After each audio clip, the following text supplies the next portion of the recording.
Subscribe कीजिए guide of math channel को और बेल आइकन को दबाइए ताकि मेरी लेटेस्ट वीडियो का नोटिफिकेशन आपको मिलता रहे। नमस्कार दोस्तों, स्वागत है आप लोग का मेरे YouTube चैनल में जिसका नाम है गाइड ऑफ मैथ। तो दोस्तों बात करते हैं आज एक और नए कॉन्सेप्ट की। दोस्तों इस वीडियो में मैं आप लोग को सिखाऊंगा कि कैसे एक आप डेटा को अच्छे से एनालिसिस कर सकते हैं। यहाँ देखिए कुछ एंट्रीज मैंने कर रखी हैं। अब आप देख रहे हैं यहाँ पे हर तरह की एंट्री आपको दिखाई दे रही हैं, जैसे कि contra entry, payment entry, sales entry, purchase और कई सारी एंट्रीज़ हैं। लेकिन दोस्तों कई बार होता है हमें वेरिफिकेशन करना होता है डेटास का। अब डेटा का वेरिफिकेशन बहुत ज़रूरी होता है। जैसे मान लीजिए पेमेंट एंट्री आप देख सकते हैं, मेरे पास 4 पेमेंट एंट्रीज़ है। अब सपोज़ करिए कि पेमेंट एंट्री अभी तो 4 हैं, लेकिन कंपनी में बहुत ज़्यादा पेमेंट एंट्रीज़ भी हो जाती हैं और इतनी ज़्यादा पेमेंट एंट्रीज़ होती हैं, उन्हें एनालिसिस करना पड़ता है कि वाकई में जो पेमेंट्स हमें मिली हैं या नहीं मिली हैं, इसको हमें देखना पड़ता है। अब सपोज़ करिए कि मेरे पास मैं एनालिसिस ऐसे कर रहा हूँ कि यहाँ पर 4570 की एक एंट्री है, मेरे पास 8690 की एंट्री है। तो मैं अभी क्या करना चाह रहा हूँ कि छोटी एंट्रीज़ को पहले एनालिसिस करना चाह रहा हूँ और उसके बाद बड़ी बड़ी एंट्रीज़ को एनालिसिस करूँगा। तो मेरे पास अभी छोटी एंट्रीज़ जो हैं ये अलग हैं, इनको मैं अलग रखना चाहूँगा और बड़ी एंट्रीज़ को मैं अलग रखना चाहूँगा। तो उसे मैं अलग कैसे करूँ? उसके लिए आपको जाना है गेटवे ऑफ टैली से डे बुक के अंदर, और वहाँ पर जाने के बाद आप एनालिसिस पे जाइए। वहाँ पर एनालिसिस के अंदर आप देख सकते हैं आपको मिलेगा वेरिफिकेशन ऑफ वाउचर। वहाँ पर आपको प्रेस करना है ऑल्ट वी। जैसे ही आप ऑल्ट वी प्रेस करेंगे, वी फॉर वैन, आप देखेंगे यहाँ पे सैम्पलिंग मेथड दिखाई देगा। दोस्तों सैम्पलिंग मेथड बहुत ही बढ़िया टूल है, आप लोग इसे यूज़ कर सकते हैं। अब देखिए यहाँ पर मान लीजिए सैम्पलिंग मेथड आपको दिखाई दे रहा है। अब आपको करना क्या है, पेमेंट पे जाइए और पेमेंट पे यहाँ पर ऑप्शन आएगा कि आपको सैम्पलिंग में क्या सेट करना है। सैम्पलिंग में सेट करना है, आपने अमाउंट रेंज ले लिया। अब अमाउंट रेंज लिया तो मिनिमम अमाउंट बता दीजिए कि भाई 10,000 से लेकर 1 लाख तक की एंट्री जो है मेरी सेपरेट हो जाए और उन्हें मैं अलग से देखूं। यानी बड़ी एंट्रीज़ को मैं वेरीफाई बाद में करूंगा, छोटी एंट्रीज़ को मैं वेरीफाई पहले कर लूं। ठीक है, तो आप देख सकते हैं अब मेरी एंट्री एस्केप करके मैं बाहर आया तो आप देख सकते हैं मेरी 4 एंट्रीज़ थी, जिसमें से 2 एंट्री सैम्पल्ड वाउचर के अंदर जा चुकी हैं और मैंने अभी उन्हें वेरीफाई नहीं किया है। तो ये देख सकते हैं 2 एंट्री अलग हो गई हैं। आप इन्हें किसी बेसिस पर अलग करना चाहते हैं, यहाँ पर मैंने अमाउंट के बेसिस पर अलग किया है। और भी वहाँ पे बहुत सारे अलग अलग मेथड हैं रेंडमली, जो आप जिसके बेसिस पर इन्हें सेपरेट कर सकते हैं।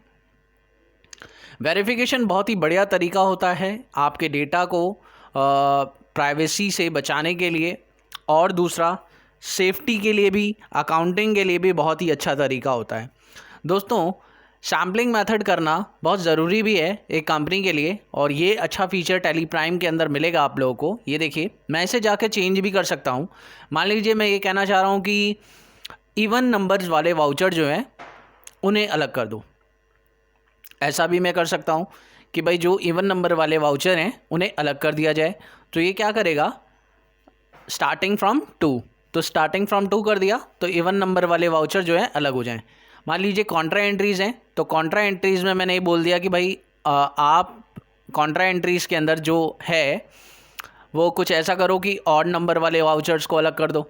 ठीक है, तो आपको सैम्पलिंग के मेथड से इस डेटा को अलग करना इसलिए पड़ रहा है क्योंकि आप चाह रहे हैं कि इन डेटा को वेरीफाई सेपरेटली किया जाए, और सैम्पलिंग मेथड से इन्हें अलग करना बहुत ही आसान रहता है और इससे आप ज़्यादा अच्छे तरीके से डेटा को एनालिसिस कर सकते हैं। जैसे देखिए यहाँ पर सेल्स की एंट्री है।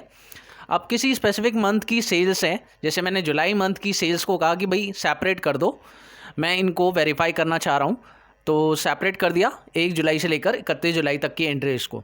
तो जितनी भी एस्केप करके अगर आप बाहर आते हैं और दोबारा एंटर करते हैं इस पर, तो आप देखें यहाँ पर सेल्स के अंदर अभी एंट्रीज़ नहीं है, क्योंकि जो एंट्रीज़ इसके अंदर हुई हैं वो अक्टूबर मंथ की हैं, इसलिए सैम्पल्ड वाउचर में कुछ भी नहीं दिखा रहा। अभी आपको देखने को मिलेगी कि इसमें जो एंट्रीज़ हो रखी हैं वो अक्टूबर महीने की हैं दोनों, तो आप इसे अलग नहीं कर पा रहे हैं।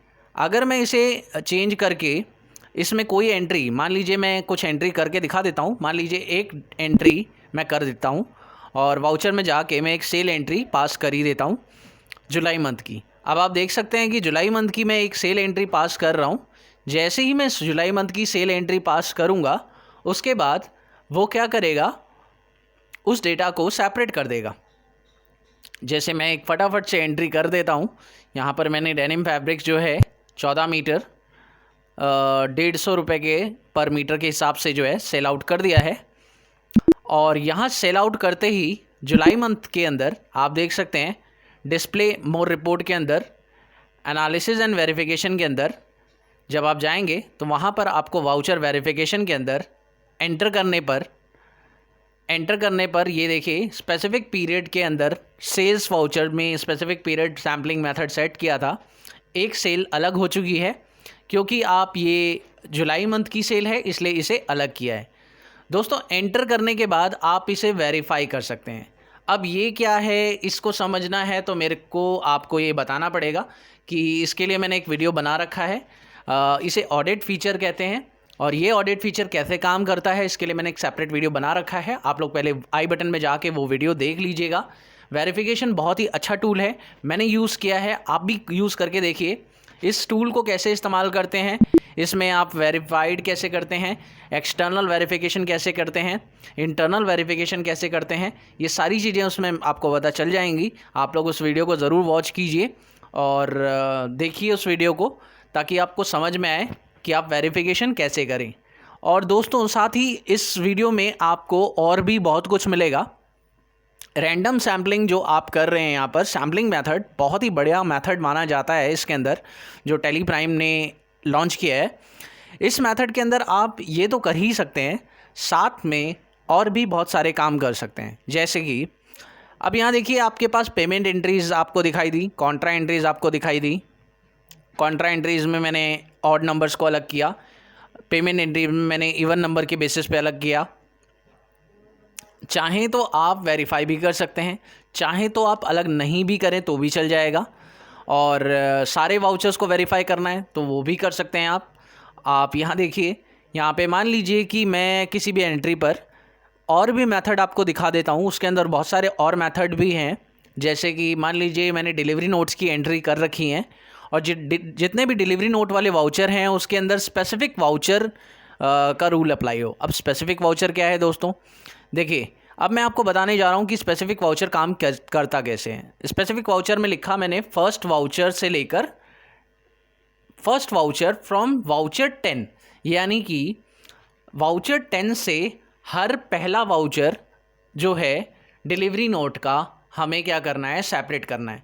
यानी वाउचर नंबर 10 तक तो सारे वाउचर दिखाई दें, उसमें कोई दिक्कत नहीं है, कोई भी अलग नहीं करना। यानी वाउचर नंबर 11वें से आपका जो सैम्पलिंग है वो यहाँ पर हो जाए।